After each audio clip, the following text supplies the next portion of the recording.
I'm a ninja. Yo, my life is like a video game. My main thing when I'm in the zone. One player, one life in the mark. Remember the dog. Go ninja, go! Hello and welcome to London Real. My name is Brian Rose. With me as a guest host this week again is Mr. Arash Mike Mahadas. And joining us today in studio is professional photographer and cinematographer Daniele Cuccia. Welcome. Ciao. Ciao. Where are you from, dude? Or is it obvious? Exactly, no. Okay, I'm Italian, I'm from Florence, but I live in London for 4 years already. 4. That's it. Yeah, 4. Okay. 4 already. Oh, you're here longer. I came here just for 1. Really? And then planning to move to US, but they don't want me, so Why'd you come? to do, no. Why'd you come here originally? Because I think that one of the biggest problem about Italy is there is too close in mind. Okay, so if you are a creative, if you are an artist, it's very, very, very tough to live in Italy because you can be, I don't know, a movie director only if you know somebody, if you are a nephew or somebody, if you are a son, but not because you really deserve it. Is there any independent film there? I'm talking about everything. Really? Now I just mentioned the film industry, but it can be about photography, it can be about whatever you want. I know the government's like that a lot. Like a lot of guys have that. Their fathers get the sons the jobs, and they have these bureaucracies, and they just go on. And that's like an ideal job in Italy, right? It can happen in America as well. I don't know. Let's think about Sofia Coppola or whatever you want. She has talent. Come on. Yeah, exactly. No. I'm not saying this one, but it's much easier in the States, or maybe here in England as well, just to improve yourself and get noticed by the big people. Okay. In Italy, it's very, very tough. Really? Why do you think that is, Mike? I think probably some of it has to do with the culture, local business culture. I've noticed that in business as well. I had a lot of good Italian friends when they were young. They left the country for many years. And they went back when they were experienced. Maybe they've had 5-10 years of experience in whatever industry they were working. Then it was easier. Because I think there's a law that you pretty much can't get fired in Italy if you work for a corporate. It's very difficult to get fired. Very difficult, yeah. So everything kind of stays the same, and the youth have a really hard time breaking in, right? Exactly. I mean, it's the same problem happening. Now it's changing. It now is. It's changing. Is it? Okay. Yeah. For example, now if you want to find a job in Italy, it's very difficult to find somebody that says to you, okay, come to me and you will work forever. I'm going to give you a permanent contract. Yeah. Now they come to you and they say, okay, you have to open a VAT. You have to be a VAT registered self-employed and you work for me. In this case, something happened, you're free to go. Okay, more temporary workers. now. Exactly. And the young people they're hiring on a temporary basis as well, right? In Spain as well. So I don't know about Spain, but I know that now Italy is gonna get tough. And people they are not even allowed to buy any more houses or nothing because you go to the bank, you ask for credit, you ask for a mortgage, and they say to you, okay, show me that you can pay for 25 years. How can I do that? Because my job is today. I'm working tomorrow. I don't know. And so everybody's renting. Rent is going up, and people they live in Italy. That's it. Finish. So what's it in your call? Is Italy? I mean, I hate to say it's dying culture or dying country, but like, are they ever going to sort themselves out? I mean, there's a huge bureaucracy. Obviously, the parliament is like a bunch of small parties that try to collaborate with each other. Berlusconi just left. There's debt issues. I mean, like, what's going to happen to Italy? It's just going to keep kind of grinding along. Okay, let's not start talking about politics because I'm getting very upset. Give me like a 2-minute answer, and then I want to hear about taking pictures of beautiful girls. I think that okay, it's better. Okay, give me the But politics anyway, first. If we have really to talk about politics in Italy, I think that the best thing is just to start a revolution. Okay, it's been done before, right? Okay, we have to do it again. We have to go down and I don't know and say, listen, guys, we are Italy. Okay, the millions of people that are in Italy, not just the few stupid that they are there and making a lot of money. Okay, so basically they come into us and to the Italian people, not me anymore because I'm here, thank God. And they say, okay, guys, you have 1,000 euro a month, for example. Okay, we have to improve. We have to help Italy to pay the public debts. Okay. So you have to pay more taxes. So you go and you ask to pay more taxes to people, then it's very difficult for them to arrive at the end of the month, okay? But then they have 10,000 euro a month, and what they pay? Nothing. They have the call auto blue, that basically is the public cars for them, for their family. okay, who pay for this? Okay, so the rich people aren't paying taxes, and the poor people are paying a large So percentage. this is the problem. I think you're right. I think they need a revolution, some bloodshed. I don't see how else it can happen. I think Italy, to me, first and foremost, when it comes to quality of life, other countries that I know is the best place. As a not working, quality of life. Oh, exactly. Yeah, working complete. If you take out, if you just have money to spend and live somewhere, Italy is a beautiful country, good food, everybody dress well, wine is good. I mean, it's just amazing culture, everything. But when it comes to working, it is so difficult. I can actually see why a lot of Italians actually leave, especially the younger generation. It's very, very difficult. Not a lot of entrepreneurial promotion. Very few, man. There are some. No, it's Torino, very, very difficult. This is another big problem. You start working for a company, and it's gonna be very, very tough that you arrive or you achieve some big level. Or start your own company. Once again, okay, start a new company, and maybe it can be a little bit better now, okay? Because I know that they are doing some kind of things, because now it's very difficult to find a job, okay, that somebody's giving you a job. So what people they do, they say, okay, let's start to open a new business. So they're trying helping young people under 35 years old, okay, do that. But if you want to work for a big company and try to achieve a big level, it's going to be very tough. So maybe you work for that company for 20 years and you see one guy or one girl that she's coming in, and after 1 year she's already higher than you. And you say, why that? Because she's friend with the boss, best friend. So a lot of connections. And once again, we come back. Okay. The same. That's interesting, man. I agree. When I kind of fell in love with Italy the first time I went, and I went to Rome, and I was talking about Capri, Amalfi, all these beautiful places. I've been to Sicily, and yeah, it's a wonderful quality of life, and it's a wonderful culture. What I found is that I didn't find a lot of counterculture there. Like I couldn't get a curry in Italy. You know, it was all a bit homogeneous and beautiful, but I just found that I couldn't get that counterculture. Yeah. You know, this is the first thing that impressed me when I came to London the first time. what the food, the diversity. It was everything so complete here. You go inside, I don't know, the first train. Okay, you go Central Line. There's no way that you find all the same people on the same train. Absolutely. This is something beautiful. It's something that makes me feel richer. Okay, it's inside. And not like in Italy, it's very, very difficult. You see people, they're all wearing the same shoes, all wearing the same clothes, all going in the same club. And if you don't do that, they're looking at you and say, where are you coming from? But the problem is, I think it's pretty You dress much, like that too, though. Come on. But now I'm different, because I know a lot of people that dress like me not here. like you, exactly. But the thing is, like, I think there's just very few people in the entire continent of Europe that is similar to London. I mean, you get London. I think Berlin is a little bit like that as well, very multicultural. Have the total different, like the Turks, the Vietnamese, and all kind of different people. But that's pretty much it. I mean, Paris is not really. It's not grouped together. Multicultural, very different. Yeah, not because It's still segregated and separated. French right? people, they don't like too much.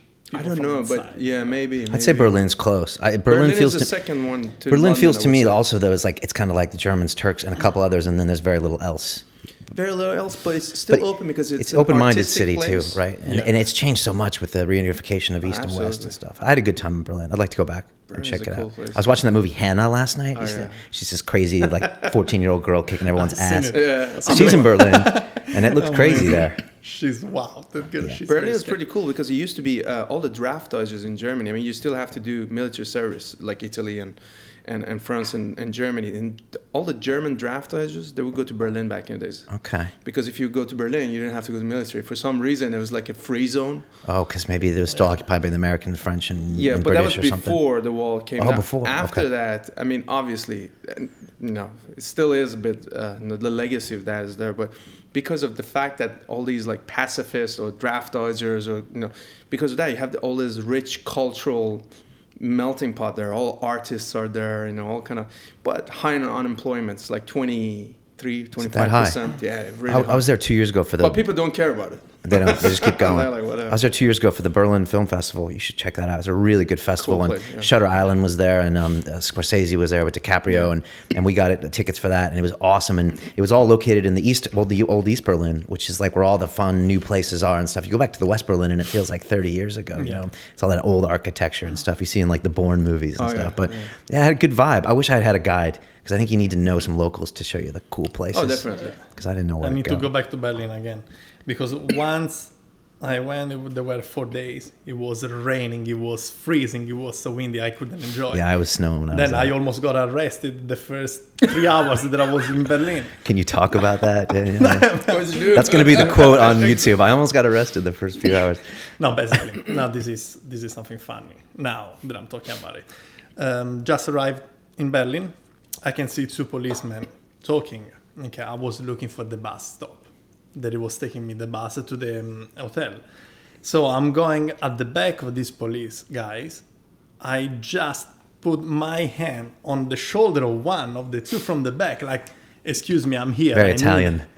Yeah, exactly. But not in Germany. Excuse me, here I need help. Wow. It was the last thing that I was supposed to do that one. They just turn immediately. The guys already with the hands on their gun. I say, wow, guys, easy. I'm just looking for the bus stop. So I say, okay, that was the perfect example how German people they are. Or how different they are than It's still in Italians. their blood, you understand? Then I just came back from Auschwitz, so... Yeah, we want to talk about that. So Very structured, man. let's talk about the international man of mystery, because when I think of Daniele as the professional photographer, I think of Austin Powers in the movies.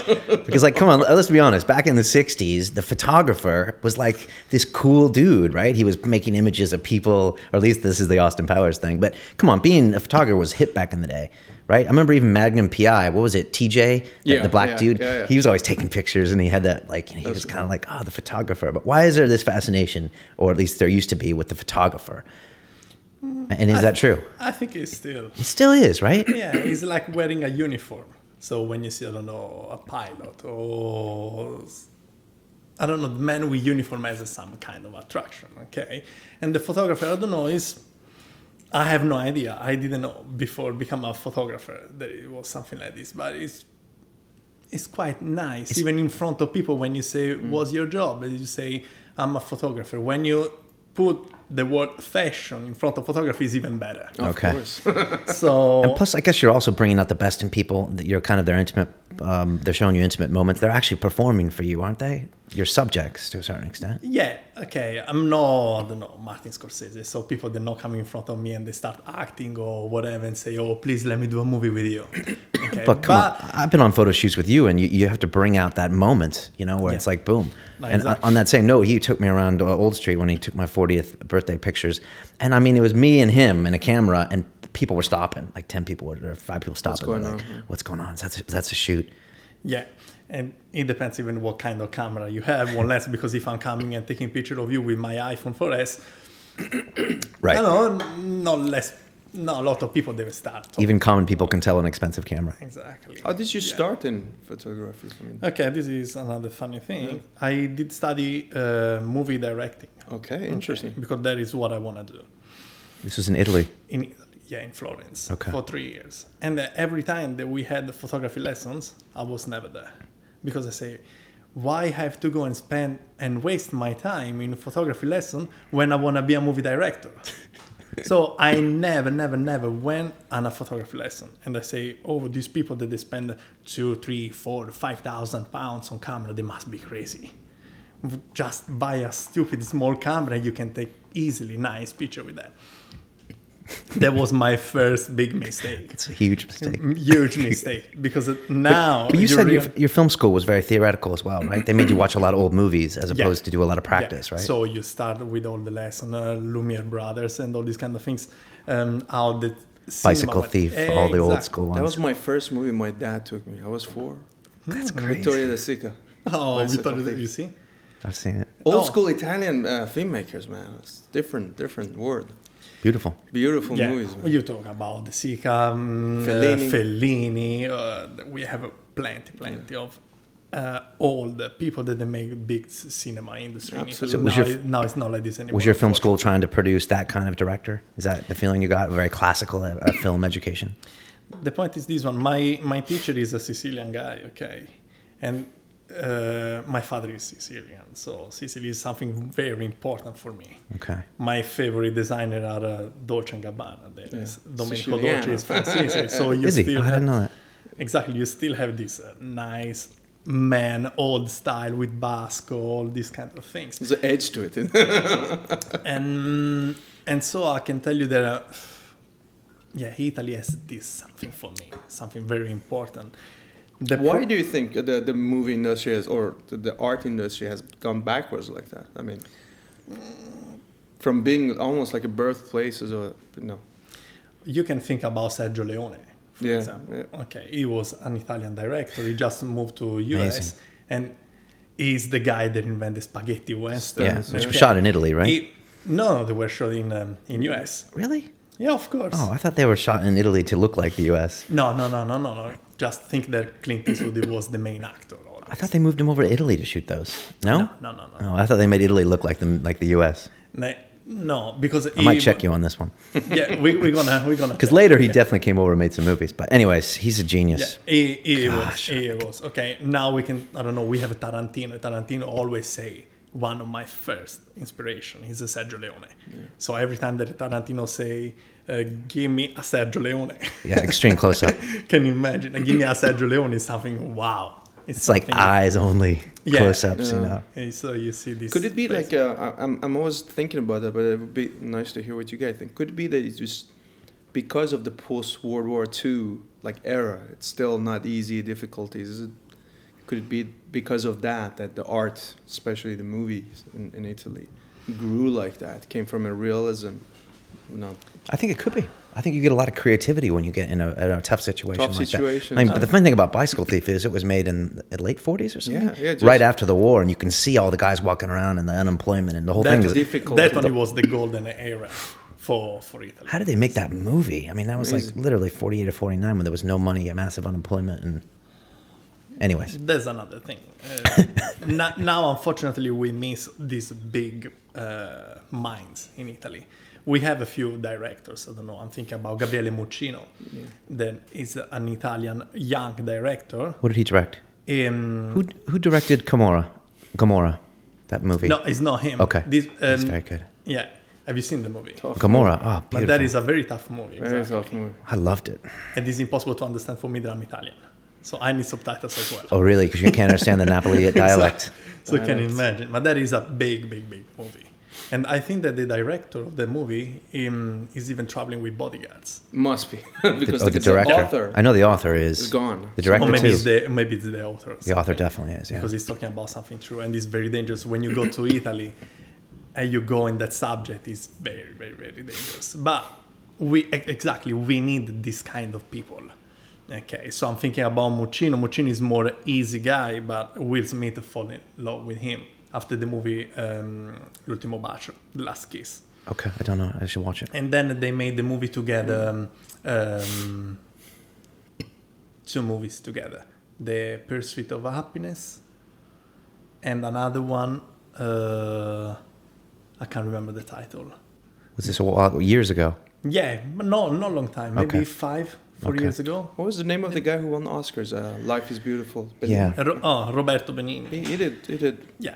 That movie was a very powerful movie. Very powerful. Yeah, basically, what he did. I know there's some Jewish people that start complaining about that movie. Interesting. Yeah, because you say you're laughing about something that there were nothing to laugh. Wow. But what he did want to do, he want to show that life is beautiful.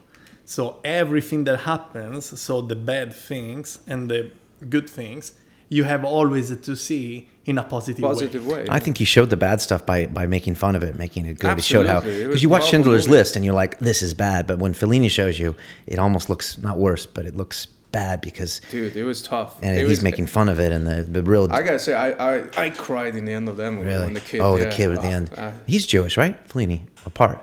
Fellini. Yeah. Oh no, sorry, but Roberto Benigni. Benigni. Okay. I think he is. No, I don't think so. Really? I'm gonna call you on that one again. He's actually from my city, so.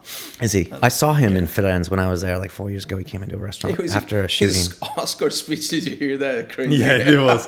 But this is him. It was him from the movie, basically, right? Yeah. He was like, There's no difference. It's when him. you see him on the cinema screen or you see him in the real life, there's no difference. He's not acting. He's Remember, just. he was in Jim Jarmusch movie. When they're the prisoners who run away. What's the name of that movie? He was there. Benigni was an actor in the I Scream, You Scream, We All Scream for Ice Cream. Remember that? Where are they? Are they in Italy? I don't remember. No, I think it's a U.S. movie. Really? I Jim don't know. Jarmusch. You can Google, check it out. He was in one of the movies there. I'll check him out. Yeah. I know. Looks now, younger. Now he did something with in Rome. Okay, I will tell you. Okay. What, in With Rome? the director. Okay. What, later? Very, very famous director. I can't remember the name now. All right. We'll come to that. Yeah, exactly. So tell us more about the glamorous life of taking pictures of beautiful men, in my case, and women. Come on. Tell us the inside scoop, Daniele. Lie to me if you have to. But come on, you've been all over. You fly over. You know, you take all sorts of pictures. You've been to Poland, and besides the documentary pictures, but I want to talk about later. But what about just being a photographer? What's that like? Okay. Because I tell people I used to be a banker. I was in a meeting the other day and I told that, and I just could hear the boos coming. So, like, if I tell someone I'm a fashion photographer, they're like, yay. No, especially if you talk with girls about fashion photography. Because, Bastard. no, everybody loves fashion. Almost everybody, okay? Especially girls. Especially girls. So when you talk about fashion, when you talk about a nice picture, like the one that we have on our back, there, you open up Vogue magazine, Hell magazine, or whatever. What it sells the article, most of the time, is the model. Okay. So when you go on a store, on a shop, and you have to choose something, you have 500 different products.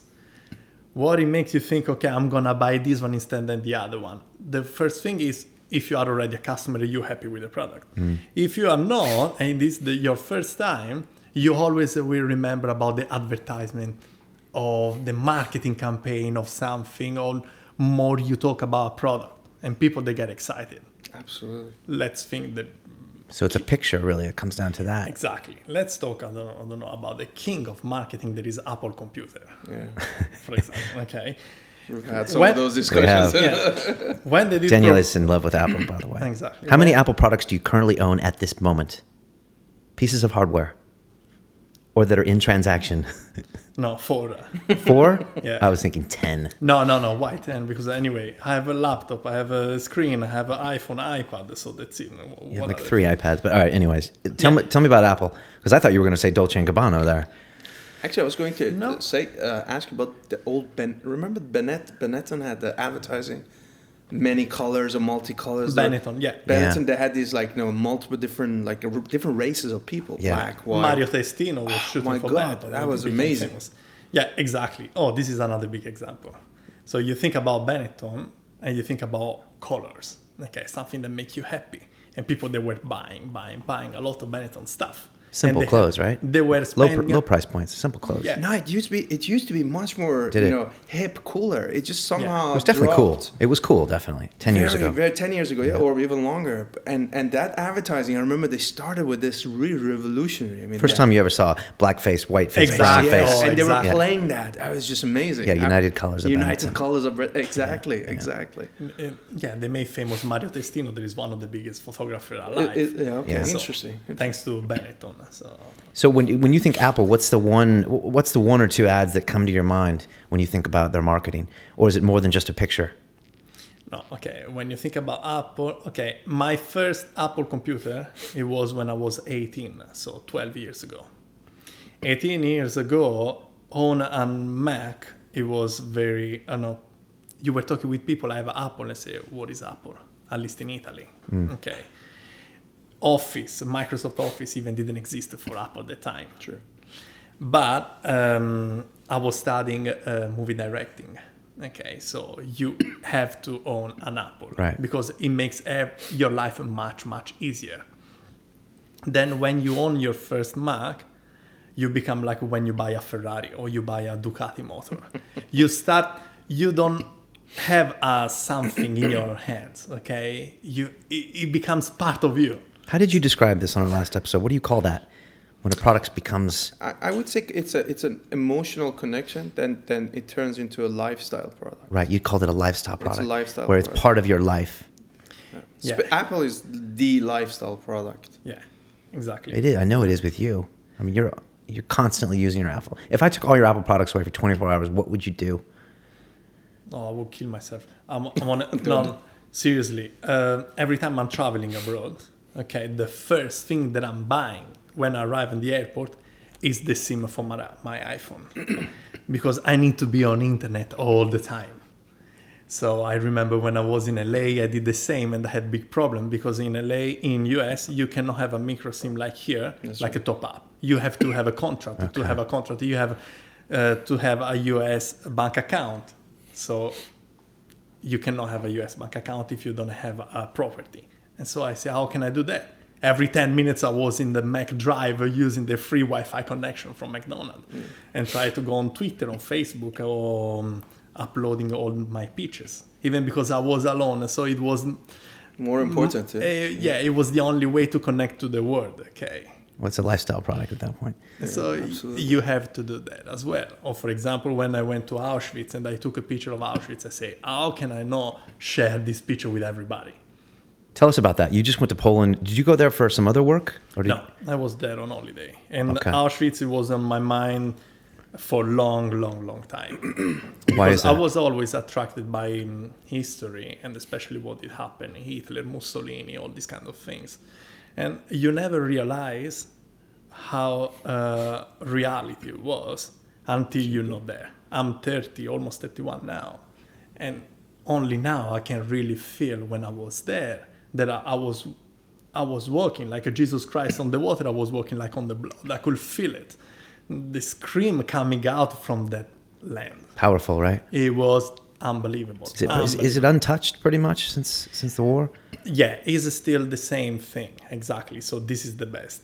The only thing that it did disappoint me was the Schindler's factory. That now they make like a museum. I was expecting to go there and see exactly how the factory was at the time. Okay. And now it's just a museum. So you go there and you start with the history, how the world started, how the world did end up, and all these kind of things. So it was disappointing. But Auschwitz, it was amazing. I think that I did travel a lot, and I can say that Auschwitz is the only one place that I have to say people they have to visit once in their life. Why do you say that?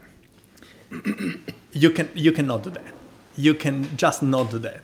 When I was talking with our guide, she said that only German people is difficult for them to visit Auschwitz. Because I do believe that when they go there, they still feel responsible for it. When you go inside the crematorium and you see there is on the a big writes there on the wall and say here 700 people a day were burned. 700 people a day between men, women, and child. Unbelievable. And they had 4 of them, and the 700 was the smallest one. If you go on the second, third, and fourth, they had 1,500. So for them to burn people, it was like an industry, like for Apple to produce iPhones. Crazy. Can you believe that? Yeah, it's powerful. I'm curious if I went to somewhere like Nagasaki or Hiroshima, if I'd feel that. I'm sure I would, because you're sitting there and you just got to think about it. Okay, it wasn't me, but still, it was maybe with my nation, a nation. You don't see that like the way if you go to Dachau or in outside Munich or Auschwitz when you go there. I think I've been to Dachau. If you go to the gas chambers, I was really the ovens. I mean, you're like, wow. I mean, it really is harsh. And then, in that time, when you are inside the gas chamber, when you are inside the crematorium, when you are whatever, even inside Auschwitz, and already you can see how it was. Yeah. You feel how lucky you are to live today.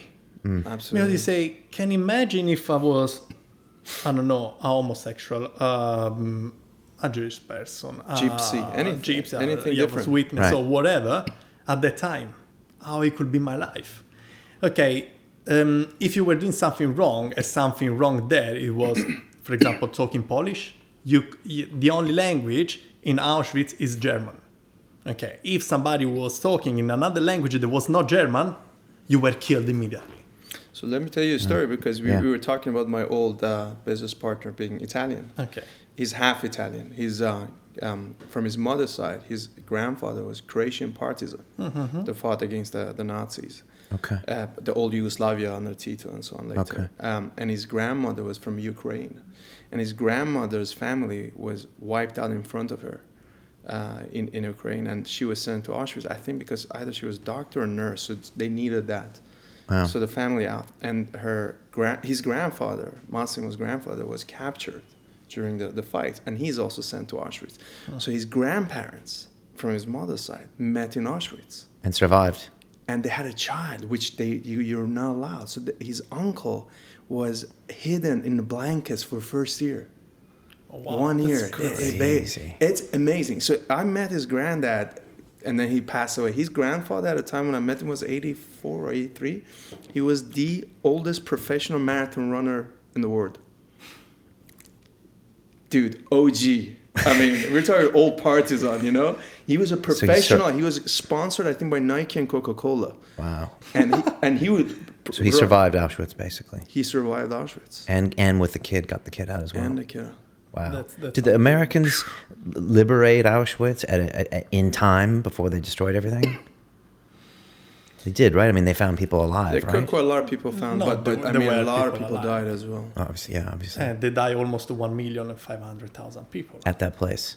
Exactly. God, it's got to be heavy to be at a place like that. But then I think that when you were going to Auschwitz, if you die immediately, it was the best thing.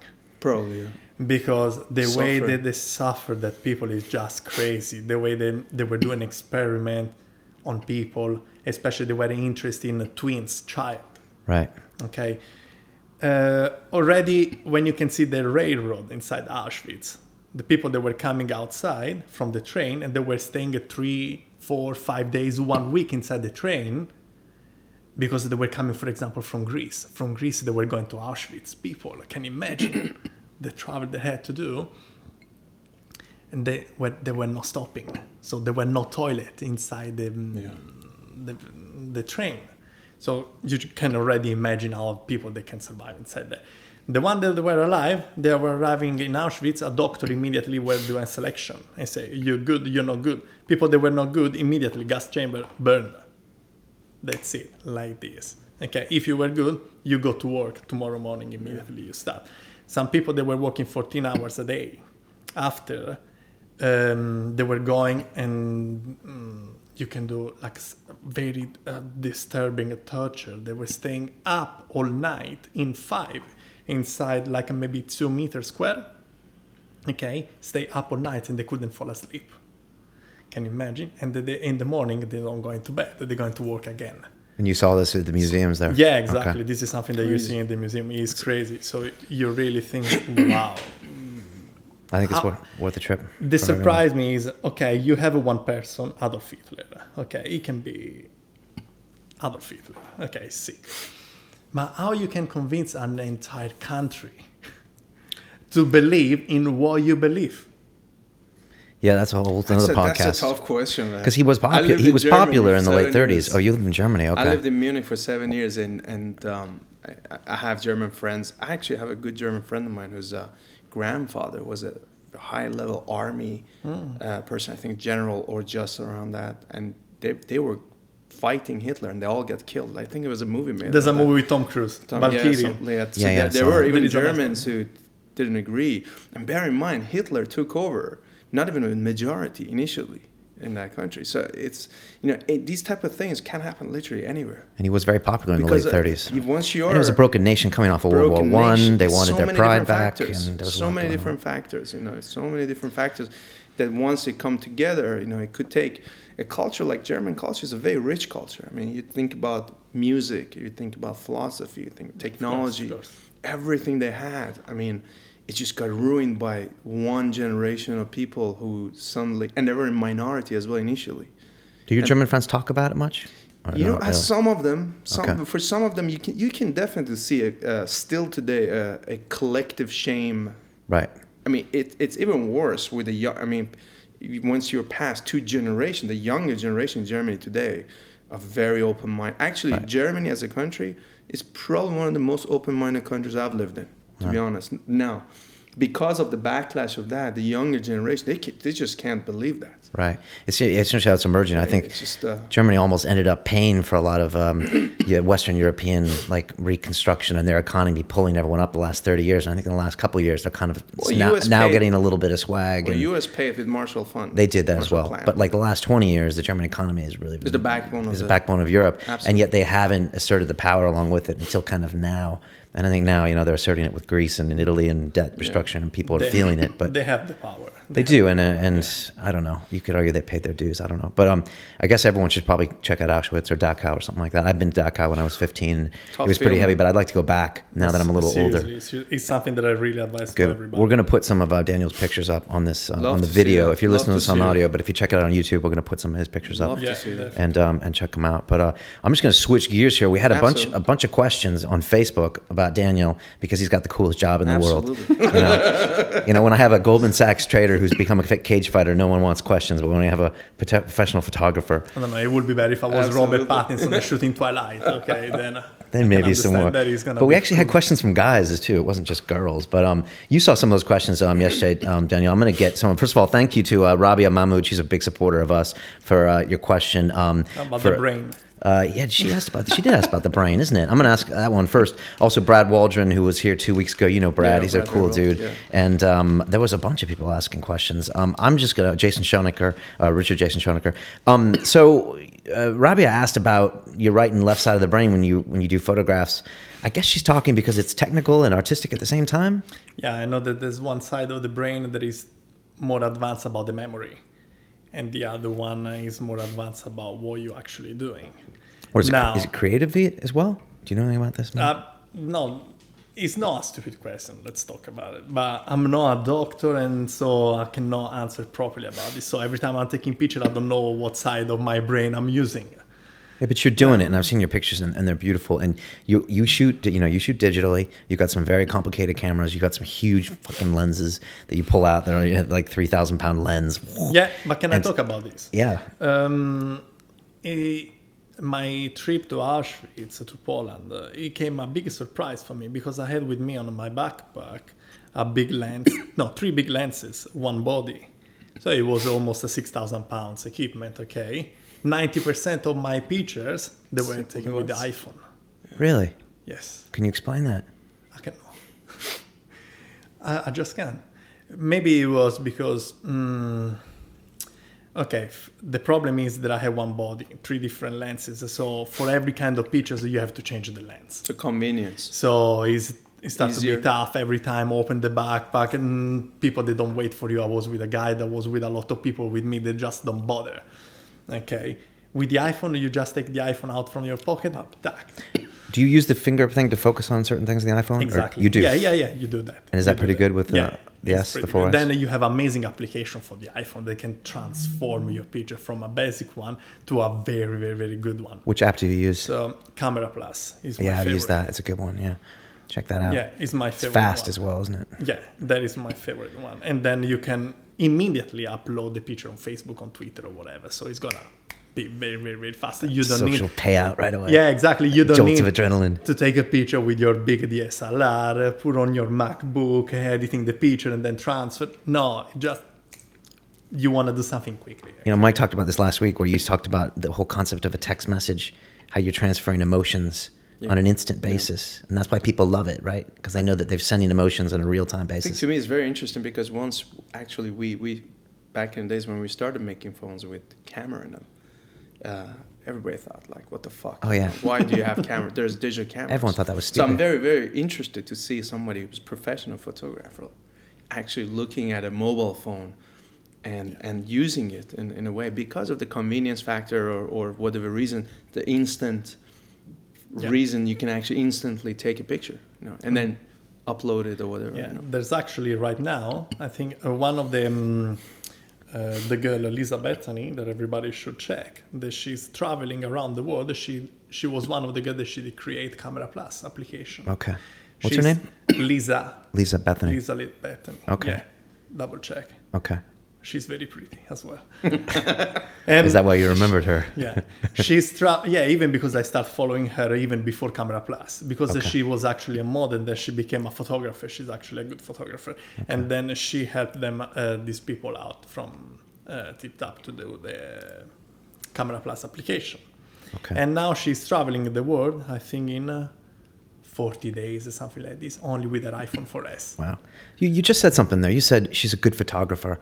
And I just wanted to know, what makes a good photographer? I mean, the most famous one I think of is Annie Leibovitz. She has all those pictures with Vanity Fair. She took a picture of Whoopi Goldberg in a bathtub full of milk. She took some picture of some dude with an octopus on his head. I mean, she's done these famous, people consider her a good photographer. But what makes a good photographer? I'm not saying you are one. I think you are. We have one of the questions from the guy on Facebook that he was talking about how you can mix the technique with the art and do some nice photography. Yeah, so it was, I think it was, Brad Waldron. He said a bit of, what's the balance between having to know the science of photography and the art of a beautiful picture? Is that what you mean? Exactly. Okay. There was that one. Have some Brad. It's very difficult to answer to this one because something that is nice for me, it cannot be nice for you. So I have my kind of photography. So I know what I like. So my perfect photography is a Tim Walker. Everybody that likes fashion and knows him.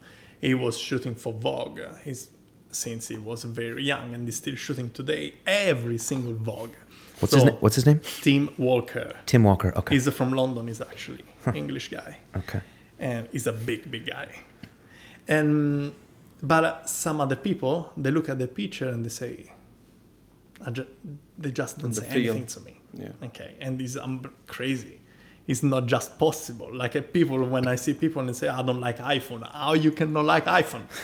And there exist people, they can do that. And so you just do what you like. I'm sure 100% that a lot of times I took picture that for me they were perfect picture. And for my client they were not nice. For example, why you did cut my head? Say, because this is what fashion likes. Now you cut the head so you can see, I don't know, just half of the face of the model. Right. Okay, and maybe the model say, I don't like this picture because we cannot see all my face. So my face, it looks weird or something. So something that is beautiful for me, it can easily not be beautiful for somebody else. It's interesting because Daniel brings his own version of what he thinks into a photo shoot. For me, he had this crazy image of me. Probably because of the short film I did, he's like, okay, Brian, you're the James Bond guy. And so he came in and he's like, this is what I want. And like, regardless of whether I thought that or not, I was like, okay, let's do it. And so it was like really almost like a collaboration, or almost like you were the artist and I was just the subject. And you were seeing me through your eyes. The Brian photo shoot is the perfect example because every time that I saw him, I was thinking, he's the kind of, James Bond guy. I can see him do a James Bond. Okay, I stopped that life a long time ago. I have to take picture of this guy. Of course, I cannot make him like, I don't know, Tom Cruise in Top Gun because it's not what I feel like. Okay, it's not what he gives to me. Okay, I have to make him feel like James Bond. So I say, okay, Brian, get your best dress, tuxedo, nice, and that are the best pictures. I'm sure 100% that if everybody's going now on my Facebook page and they see Brian picture, the best one. I saw that. I liked it. The tuxedo one. Yeah, the tuxedo. And Daniele has a really interesting, pretty cool, and he's got a great eye because there's some subtleties in that picture that maybe aren't so subtle. But what he does is I had my girlfriend at the time there, and he just has her in the background out of focus most of the time. So it's like, who is this guy? There's a girl behind him. You don't see her, but you see her. And there's like all these subtleties he has to his image. And you told me at the time, now what did you say? If she had been in focus with me, why would that have ruined the picture? Can you explain that? Yeah. Because I had to explain this to the girlfriend and it took me 2 days to explain it. She was extremely upset and she said, how is it possible that every picture I'm out of focus? And I say it to her and I say to Brian as well, because it's normal when you have a picture and you have a guy and a girl on the picture, both men and both girls, they will always look at the girls. Yeah. First. Always. It's a simple concept, but so true, isn't it? They always look at the girl. So, because the main subject was Brian, I couldn't put the girl on focus because nobody is going to look at the picture and say, oh, look nice, Brian. They're going to say, oh, look how nice the girl. Beautiful dress, beautiful makeup. This is not what we wanted in that kind of pictures. So I say, let's put it on the background, out of focus. So makes sense. You are the main subject and she's at the back, like following you, running you, and you are in front of her, not at the same level. So the James Bond style, the bad guy. And what did you say about there is no Bond without? What did I say? You said there's no James Bond without Bond girls. Yeah, that's true. That's true. True. That's a great quote, right? It's cool, true. Can you imagine a Bond movie with no Bond girls? No, he would be Jason Bourne, and then I like Jason it's Bourne. Also cool, but different. But different cool. Exactly. Right? So that one was. You see, when you take pictures, you always have to study everything. So you not go in a photo shoot and say, okay, let's just take picture. You have to study everything. So, you have this model, you have the location, you have to put everything together. So a photographer is just an artist. So you go to the National Gallery, you see Van Gogh, you say, okay, I like it, I don't like it. You see Caravaggio, Leonardo da Vinci, whatever. You can choose which one you like most. You cannot say something is not good. So you can see the chair of Van Gogh, you see the 3D effect of the chair is completely wrong. It's completely messed up. So this guy looks like that he didn't know what he was doing.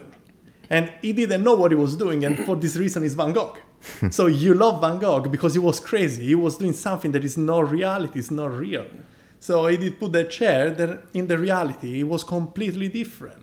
So the ability of an artist is to make you, people that they look at his art, to see that kind of painting in the same way that he did. To challenge him a bit or make him a little uncomfortable? No, this is very difficult. Okay. So you are a big, extremely big artist when you can do that. Okay. So where is that? I mean, I have a very, it's a big question for myself. If you look at, for instance, Scandinavian now movies or pictures and design, which is your area of fashion, it's because of their culture. I can really see by the movie or the clothing or whatever, the device or anything they do, it's coming from Scandinavia. You can see the feel, the vibe. Very simple. Conservative a little bit? Not necessarily conservative, Okay. but very simple because of and very direct. Even in the movies or because the element of culture, I see that. Do you think that's something that, for instance, for yourself, when you shoot a picture, that your own Italian background, your own where you are from, has an impact in your viewing? Surely does. Must be. It's for sure 100%. You do. You like the ultra beautiful. You like the, come on, the blinged up. Exactly. No, but he is completely right. Because if you put me, okay, you can have even Italian photographers and they take completely different photos. This is normal. Right. Thank God we're not shooting all the same way, because if not, only one will work. But you have something. So, for example, when I told you before I'm crazy, I have something about Sicily, about this extremely strong culture, warm. And this is what I'm trying to do even in my pictures. So, for example, the Dolce & Gabbana pictures is my perfect style. Okay, but Sicily is not even it's your parents. Yeah, my so father. You're one generation away from exactly, is my father.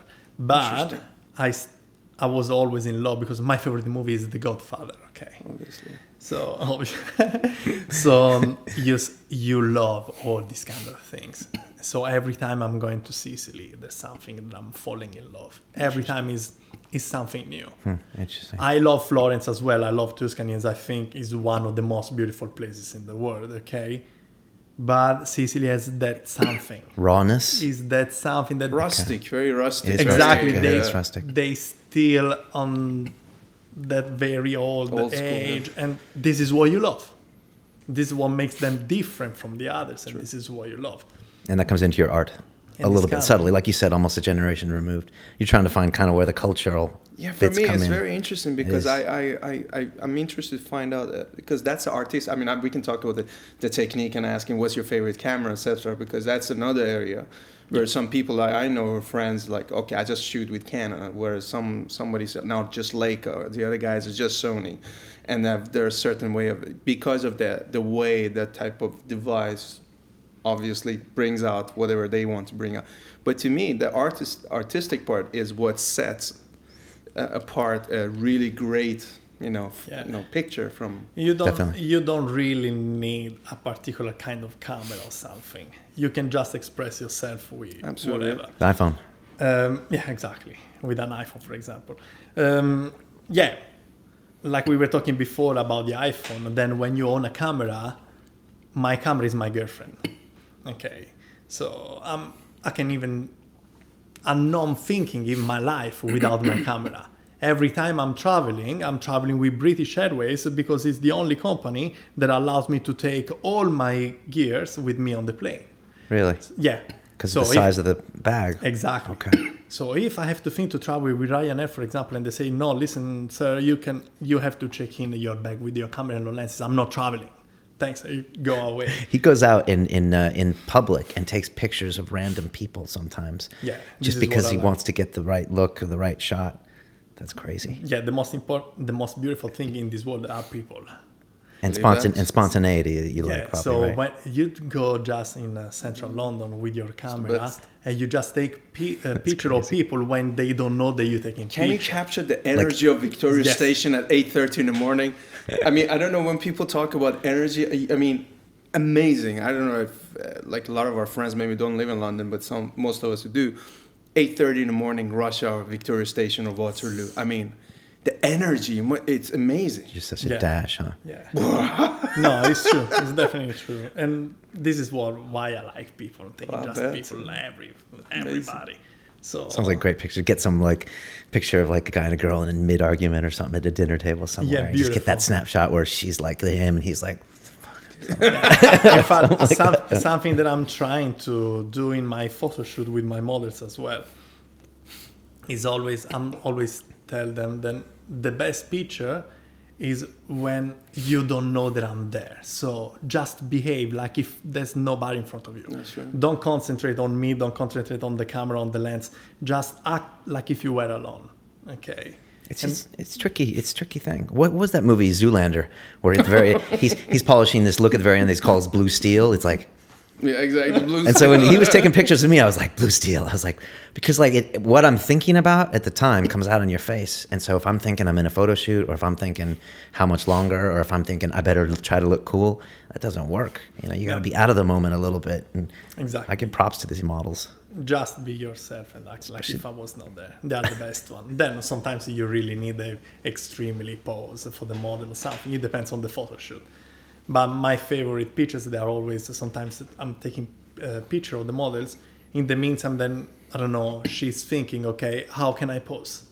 I'm taking the picture. In the meantime, then she's not posing. Yeah. And they are always the best one. Yeah, definitely. I have one extremely good picture that I can give to Brian. He Send can to me. post Absolutely. that it was taken like this, and this is one of my favorite of this girl. All right, we're gonna get those pictures up while we're talking. We got about 10 minutes left. I just want to take a quick break and mention our sponsor, which is On It Labs, makers of Alpha Brain, who Mike tried last week, and Daniel just had some. How are those dreams, by the way?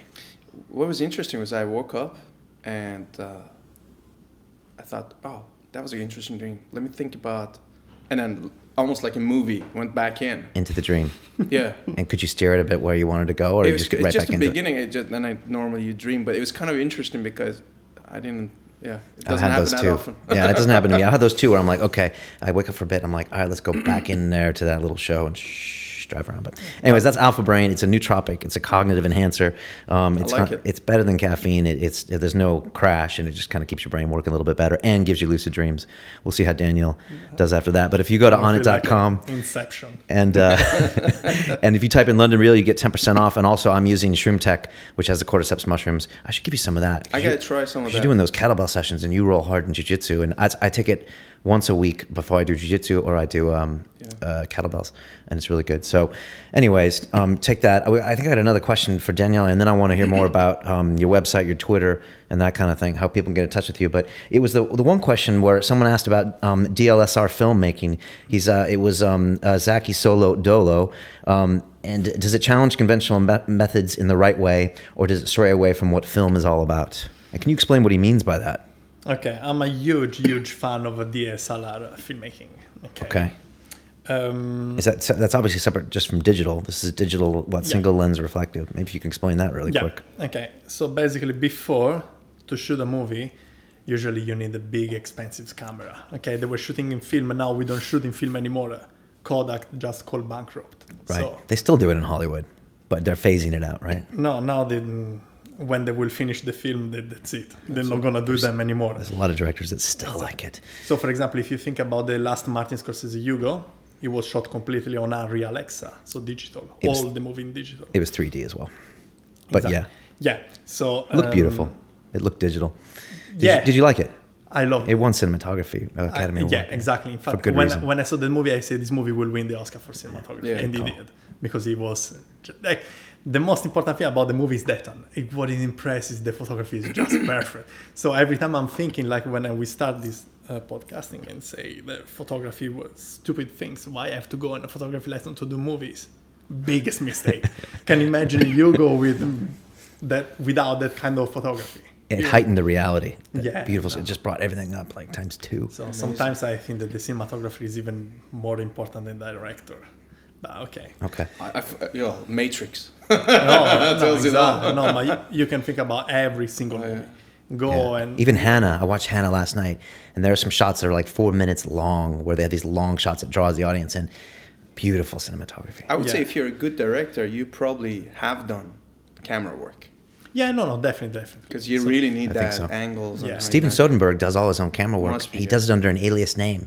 So the cinematographer comes up under a different name, but he's behind the camera on all of his films. That's crazy. Even because most of the time directors, they are in love with these kind of things. I don't know, I'm thinking about that because I'm following him, Ron Howard, on Twitter. Yeah. And he's always posting picture of the new camera. This is the new setup of the lens, these kind of things. Who's this on Twitter? Ron Howard. Okay. The guy that did Apollo 13, Beautiful Oh, Ron Howard, of Minds. course. Yeah. Yeah. And he did start acting. Yes, for he Happy did. Days. Can But you imagine? he went right into Happy Days. filming after that. And- So what's the DLSR? Explain the Okay, DLSR. let's go back to the DSLR. DSLR for me, it was a revolution. And I'm happy that it did happen because it did open the door to millions of people that cannot afford just to make big production movies.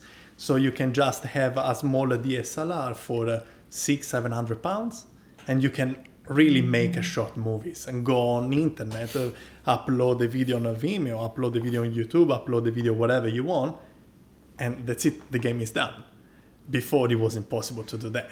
And how is that different than just a digital camera? The SLR, the single lens reflective, is it just because you can put the lenses on and... No, the DSLR, what they have good is that you can change lenses. Okay. So every time that you change lens, you change your expression to say something. Okay, so you can have an amazing autofocus. You can have extremely good condition if you have a full frame camera, so in low light condition, very extremely low ISO. So you have I don't know, I'm thinking about Stanley Kubrick that he did Barry Lyndon with just the candles. And he asked, lenses from NASA or something? He asked Zeiss to make a special lens for this. Okay. And say, because I don't like artificial lights, I want to just do it. And Zeiss say, okay, let's try to do that. And they made a special lens for that. He shot on film, of course, because at the time they didn't have Canon 5D Mark II or 7D. But I can imagine now Stanley Kubrick working with a Canon 5D. George Lucas, that we all know him because he likes to experiment, he likes new stuff. He did call a friend of mine that is an extremely good filmmaker here in England, called Philip Bloom. Everybody will know him if they like DSLR. And he said to him, come in the set of Red Tails, the latest Lucasfilm movie, that it didn't came out here in England. In Europe, we don't know why yet. It's the Second World War, or First World War. Yes, Red Second Tails. World War. Exactly. Basically, at the end of the movie, I think more than 20 minutes of the movie was shot on Canon DSLR. So when you go on the cinema, camera A, camera B, it was the film camera. Camera C and camera D, there was a digital DSLR. You won't be able to see the difference between a film camera that it cost £100,000. It required 5 people to work on it. If you want to put the camera from the place A to the place B, you need 4 hours. And a DSLR that requires 1 person, it's big like this, it costs £1,500. Where is the difference? There's no difference crazy. on a big screen.